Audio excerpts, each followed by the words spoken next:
C'est sur les hauteurs de Barcelone que nous avons rendez-vous pour découvrir une 125 promettant caractère et originalité dès le permis B A1. Husqvarna rend sa gamme Svartpilen plus accessible en conservant ce qui fonctionne sur les autres cylindrés. Super design et fiches techniques prometteuses sont de la partie. Est-elle aussi intéressante à mener qu'à regarder? La réponse sur la route. Bon, les mauvaises langues diront que c'est une moto qui s'apprécie avec une chemise à carreaux. Bon, c'est vrai qu'elle a un sacré look. Du coup, esthétiquement, elle n'a pas à rougir par rapport à sa grande sœur 401 qui possède le même châssis treillis. On reconnaît la patte Husqvarna au premier coup d'œil. Elle hérite d'ailleurs d'une instrumentation complète disposant entre autres de l'indicateur de rapport engagé. Les débutants apprécieront. On a aussi une belle finition. Regardez ce réservoir, le bouchon c'est pas du plastique.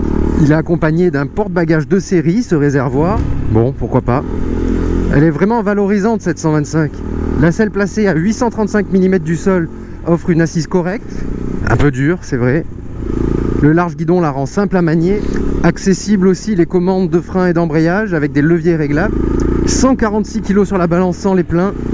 Bon, c'est 7 kg de plus que sa cousine la KTM Duke. C'est pas tout à fait le même positionnement, on a plus de confort, alors c'est pas bien grave finalement. C'est souple et doux à la fois, la boîte aussi.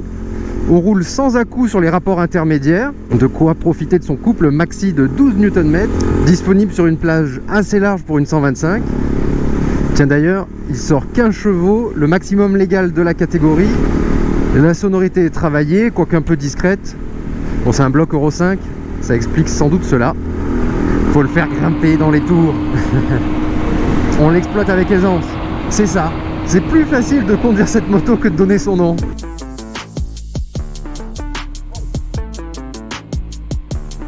Husqvarna Svartpilen 125 fera rêver les amateurs de motos bien dessinées. Le pratique n'est pas sacrifié pour autant, même si la concurrence fait parfois mieux du côté du duo. La belle suédoise du groupe KTM compense largement cela par une partie cycle de premier choix.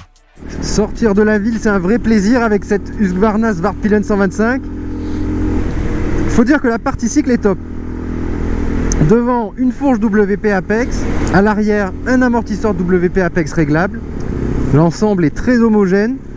C'est souple au début. Ça se durcit progressivement ensuite. De quoi offrir du dynamisme sans sacrifier le confort. Les routes dégradées lui font pas peur.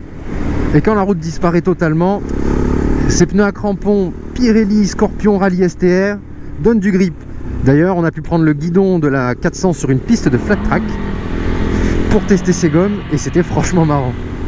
Côté freinage, c'est assuré par du by-brake 4 pistons à l'avant sur un disque de 340 mm et par un étrier flottant à simple piston à l'arrière. Pas de plongeon excessif à déplorer quand on attrape le levier droit. Faut dire qu'on a du beau matériel. L'ABS travaille très bien. Aucun blocage de roue à signaler, même en insistant. On peut d'ailleurs désactiver l'ABS sur le frein arrière en passant en mode super motard. Ceci dit, vu le prix de la bête, pas sûr qu'elle aille souvent mordre la poussière.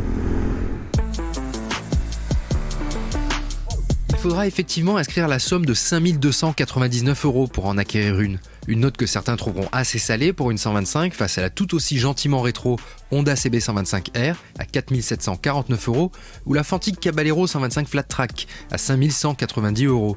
À ce niveau de tarif, l'opération séduction l'emportera de toute manière sur la raison.